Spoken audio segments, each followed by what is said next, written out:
A valediction forbidding mourning, as virtuous men pass mildly away. Donne is the famous poet of 17th century and a very prominent figure of metaphysical school of poetry. He has also been called as the father of metaphysical poetry. We all are aware of Donne. And this is the very first stanza of his metaphysical poem, A Valediction Forbidding Mourning. Actually, a valediction forbidding mourning is a metaphysical poem. It is also a lyric. It is a love poem. And it is also a dramatic monologue because here is only a single speaker. So Donne, he is always very famous for his new ideas, means he always prefer to give us new ideas, new thoughts. And the same we find throughout this dramatic monologue. Donne, he does the same thing in this poem also, like others' poem. And we also are aware of this that a farewell is always full of sadness. Okay, there is no person in the whole world who can say that he likes farewell or farewell is full of happiness. No, it is always full of tears or full of melancholy. People always grieve at the time of parting, at the time of separation. And at that moment, when someone is going to be separated, when we are going to part, at that moment, what happens that we are always expected to shed tears, to cry, to feel sadness, to lament, or to mourn. Same happens with the readers also when they find that at this moment, at the time of farewell, at the time of separation, it is also expected from a poet. A poet is always expected what to compose, what to write, certainly about only the sadness, about only the grief. Grief at the time of separation or at the time of parting. But as I have told you, or we all are aware of this fact, that Donne, he is always known for his new ideas, for his unconventionality. So Donne, he does not allow any sadness at the time of farewell, at the time of separation. And it is proved in this poem that Donne, what he proves that separation, farewell or parting is not a time for sorrow, is not a time to cry or to shed tears. So before explaining the whole poem, let me tell you the context that what happened, what made Donne to compose this poem, A Valediction Forbidding Mourning. Donne was going to France for some work, and at that time his wife Annie Donne, that was very beloved or very loved one to him, she was very sad and she started expressing grief. She started to cry because she was not in favor of suffering the separation. She didn't want to get separation from Donne. So now Donne, he composed this poem for her consolation, for the consolation of his wife. So now in the very first stanza and throughout the whole poem, we shall see that how Donne solaces, how he tries his best to console his wife Annie. So now what he says, okay, just look at the very first stanza. As virtuous men pass mildly away and whisper to their souls to go, whilst some of their sad friends do say, the breath goes now, and some say no. Okay, this word is very important, no.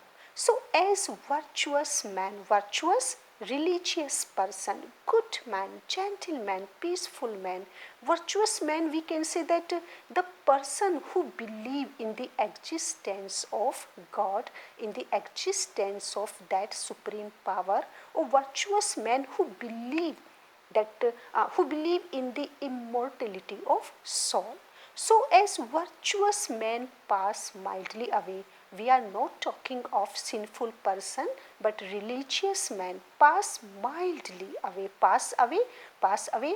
Where they are going to an another world, okay, leaving this world, and mildly, very softly, very peacefully, and whisper, and they say very gently to whom? To their souls. What they say? Let us go, to go, just leave this world and go to an another world. That world, realistic world, okay, true, that is a real world. So world of that supreme power.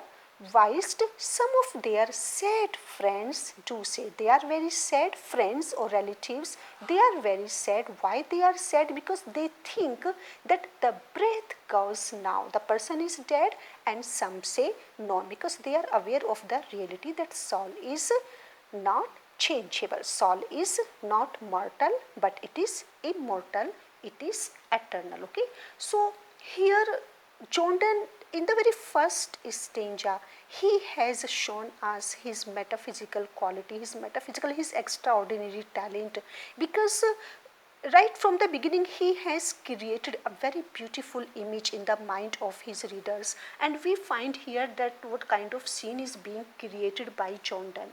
The scene is of the death of virtuous man. Okay, so the poet says that the scene at the death of religious man, virtuous man, is completely different. Different that of the scene of common man or sinful man, ordinary man. So now here we find that the scene of death at the time of when virtuous men are ready to leave this world is completely different. So this scene is very different. And how does it different? How does it differentiate? There is a difference between the scene of death, virtuous man, or that is good man or bad man, or virtuous man or sinful man. So how does it differentiate?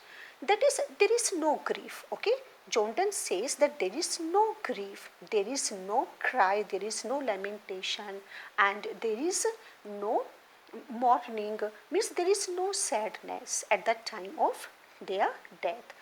The death of good man is gentle, it is very peaceful, and it always gives us happiness. Whom gives it happiness? To the virtuous man. Okay, not to the friends, but to the virtuous man, because they get a lot of delight living at the time of when they are ready to leave this world forever for another world. So there is no great pain, there is no struggle, there is no suffering, because they leave this world very peacefully. Whisper to their souls to go. The good men, they say goodbye. Okay, they bid goodbye, they bid farewell. To whom? To whom? To their souls. So the religious man, the virtuous man, they bid goodbye to their souls. They make their souls free from all the responsibility of this world, free from their body. Okay, this physical body. So that is the very beautiful scene of the death of virtuous men, because they are very happy, they are very peaceful, and they don't feel any kind of pain at their last moment. Now what is the scene, what is the thinking of their friends? Different people have different thinking, many heads, many minds. So now their friends have different opinions, different thoughts. So their friends who are present there, who are present around the dead body, around the virtuous men who are leaving this world. So now they are present there, and they have very different thoughts, very different opinions about the separated, about the parting man. So some of them say that the man is dead, the breath goes now. Okay, some of them, what they say, that the man is dead, simply the breath goes now. And some say that is who say no. And now some some friends, they are not sad simply because they are very intelligent. They are aware of the reality, of the truth of this universe. They are aware of the immortality of this soul. That soul is immortal, it is unchangeable, and they say no, no, it is not a death. They are not dead, but it is only a change. Means it is not the end. Okay, it is not the end of their soul, but it is only a change from one body to another. It is simply a shift that is from this physical body to an another body, a change of a costume, a change of a dress. So the person who say no, no, the person is not dead because soul is eternal. So these kind of friends, these kind of person, they are they are religious person. They are they they believe in the existence of soul, rebirth, and God, and they are aware of the truth. So now in the very first stanza, giving the example of virtuous man, Jordan, he is trying his best to convince his wife not to shed tears. So let us melt, okay? So let us melt and make no noise, no tear floods, no sigh tempests move. It were profanation of our joys to tell the lady our love. So after talking about the soft manner, peaceful manner of the death of virtuous man, Jordan, he proposes to his beloved wife that they should also separate or part peacefully, happily. When virtuous men die, there is no mourning, there is no tear. So in the same way, the lovers, okay, so therefore in the same way they should also separate very peacefully, very happily, and there should be no grief, okay, no tear floods, no sigh tempest, no floods of tear and no tempest of sigh, and no noise, no crying, no lamentation, no sadness. They should not shed tears, and there should not be grief. They should not sigh too much, and if they do so, okay, it were profanation of our joys, that is rapture, delight, spiritual delight. So if they do so, if they cry, if they shed tears, if they sigh, the common man, it were profanation of our joys to tell the lady, common man, simple man, ordinary person. So now the ordinary man who are not aware, who don't know the value and importance of love, because they are ordinary person. How can they be aware of the spiritual love, platonic love, sublime love? Because they are ordinary, they are very common. So because they are unaware by now of the importance of love, the value of their love, so they will never come to know that they love each other. If such men know about their love, their happiness of being, okay, of our joys, their happiness of being joined in love will be debased, it will be profaned, it will be impure. Means if the ordinary person come to know of their love, their true love, their spiritual love will be impure. It will be insulted, it will be disgraced by them. So this is why that they should try to conceal their love from the ordinary or earthly people, and they will feel guilty. They will be guilty of what? They will be guilty of treating their love without proper respect. So the second stanza, here we find that how much positive John Donne is, his positive concept of death, and his very deep concept of spiritual love, platonic love. Now the third one, moving of the earth. Very beautiful stanza, very we can say that here we find all the metaphysical qualities. Moving of the earth brings harms and fears. Men reckon what it did and meant, but trepidation of the spheres, though greater far, is innocent. So here in the third stanza of this poem, Jordan he gives an example from nature to show that real love is of much greater importance than the attraction of a common man.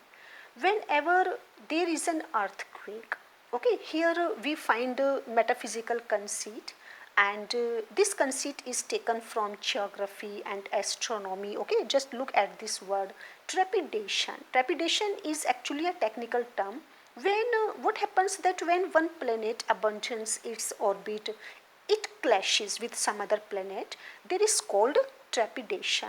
So here Jordan means that attraction, that kind of attraction will increase when the lovers are at a distance. So they should not be worried at the time of getting separated, but it will increase their love. So moving off the earth, okay, moving off the earth brings harms and fears. Here he is talking of the earthquake. Whenever there is an earthquake, people know what it is, and it brings harms, it does much harm, no doubt. It fills people with fear also, because there is a lot of fear in the heart of worldly people that how much loss, how much harm it has given to us. And this is why that men start to calculate the harm done by the earthquake and its implications. There is a much greater disturbance in the planets when there are disturbance in them, but this disturbance does no harm to man, so men pay no attention to them, right? So now he is making a comparison between both. We can say that physical love and spiritual love, giving the example of geography and astronomy. So men pay no attention to spiritual love, we can say. Actually Jordan suggests that the ordinary love of common man, which is only sensual, and that can be seen, that can be discussed by people, but the real love of greater men, spiritual love, platonic love, it always remains a mystery to them, mystery to common people. And this is why that they can never see that, they can never discuss of that, they do not understand it. So this is why that they never talk of that, talk of spiritual love. Their love is of this kind, means Jordan and his wife, Jordan thinks that their love is not physical love, it is not ordinary love, but their love is greater, okay, greater, that is because it is spiritual love. So they should not show it to the common man. By what? By weeping, by crying, or by shedding tears. Now the fourth one, just come to dull sublunary. Dull sublunary lovers love, whose soul is sense, cannot admit absence, because it doth remove those things which alimented it. So Jordan is advising his wife not to express any kind of grief, okay, at the time of their departure, at the time of their separation or farewell, because they are not false lovers, they are not physical lovers, they are spiritual lovers.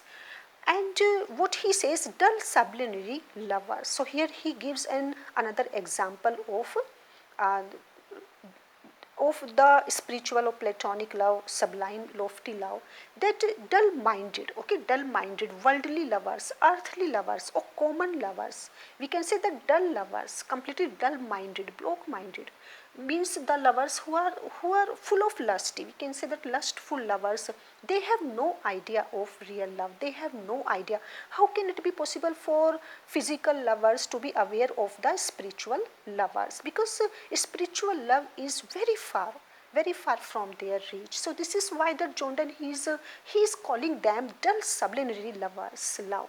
Dull-minded earthly lovers have no idea of their love, of their spiritual love, and this is why that because they have no soul, okay, whose soul is sense, that is only their soul is, their all in all is only physical body, only it is lust, okay, sensual, because their love is sensual, so they are lusty, and their love is nothing, only it is lust. So they have only sensuousness, and their love cannot tolerate, cannot suffer the absence of each other, because it removes, okay, it cannot admit absence because it doth remove those things, it removes those things, those objects which alimented it, which created it, which produced it. Absence removes all those um, physical charms or the organs of body. That was the main reason to produce love in their hearts. So now the sensuous person, they love the body and they love parts of the body of their beloved. So if the beloved is absent, these things go away. Their love cannot tolerate this absence, and now because of their absence, their love grows weak. So this stanza, I find that these lines are highly metaphysical lines, because he is making a comparison between dull lovers, earthly lovers, and spiritual lovers, heavenly lovers, or true love and false love. And the last two lines are very heart touching when John Donne seems to give us this reality, the real fact he is telling us, that their love cannot tolerate the absence of each other, because absence removes those objects, those things which gave birth to their love. So